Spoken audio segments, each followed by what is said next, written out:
this exercise is to do with the graphical construction again, this time in relation to the LC filter. We've gone through the constructions for voltage transfer function, input impedance and output impedance, using as an example a high Q filter. That is, low losses where the Q is bigger than 1, and we've sketched the quadratic forms in that shape. And the exercise was to repeat the same graphical construction process, but use as an example the low Q filter, taking advantage of the fact that for low Q quadratics you can factor them into two real roots. This is a summary of the two cases of the quadratic. The high Q case where you leave it as a quadratic, the low Q case where you can factor the two roots. And the two roots are Q omega 0 and omega 0 over Q. This is the summary of the same two cases in terms of the phase, and we've gone over that before.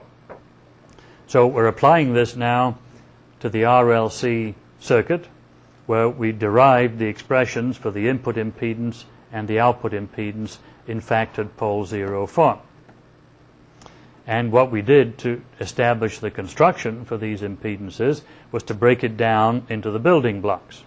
For example, the input impedance we divided into these three factors, recognizing that the quadratic in the numerator is the same as the reciprocal of the quadratic in the voltage transfer function.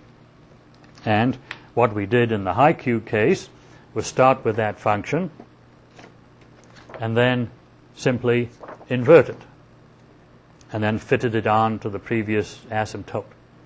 That was the high Q case, so now we want to do it for the low Q case.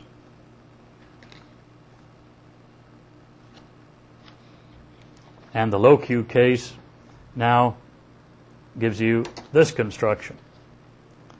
The quadratic is inverted from what it was in the voltage transfer function, but now instead of peaking downwards for high Q, now we have low Q, so we divide it into the two separate factors. So the quadratic in the numerator consists of the real root at Q omega 0, followed by another real root at omega 0 over Q.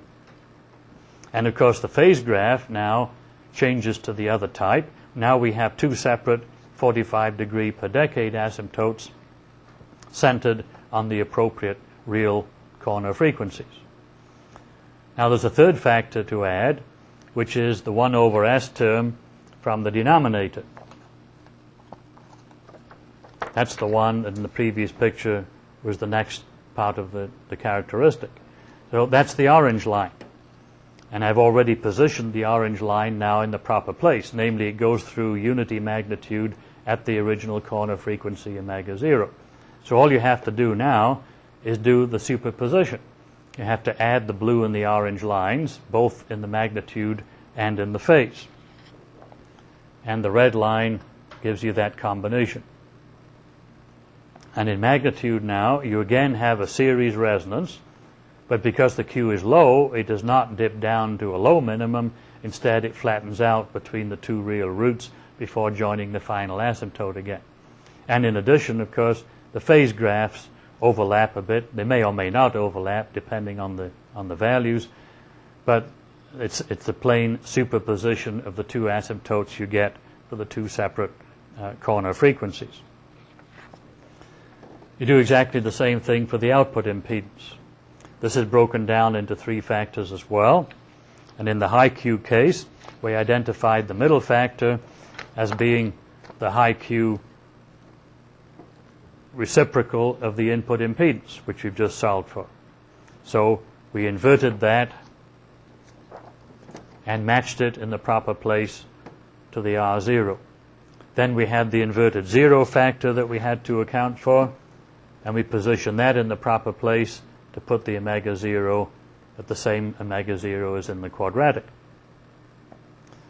Now in that case, since we were dealing with Q bigger than 1, the corner frequency omega 0 over Q is actually lower than the omega 0. However, in the case we're considering now, the low Q case, this time the appropriate graph shows you the low Q quadratic And the inverted zero factor, the orange line this time, it still has the corner frequency omega 0 over q, but now because q is small, its position is above the original omega 0. So you get a different geometry of the picture even though the construction is the same. And once again, you simply have to add the blue and the orange lines in each case, and you end up with the red line as the final asymptote representing the output impedance of the LC filter. So that completes the construction of the corresponding diagrams for the case of the low Q filter, in addition to the ones we already did for the high Q filter.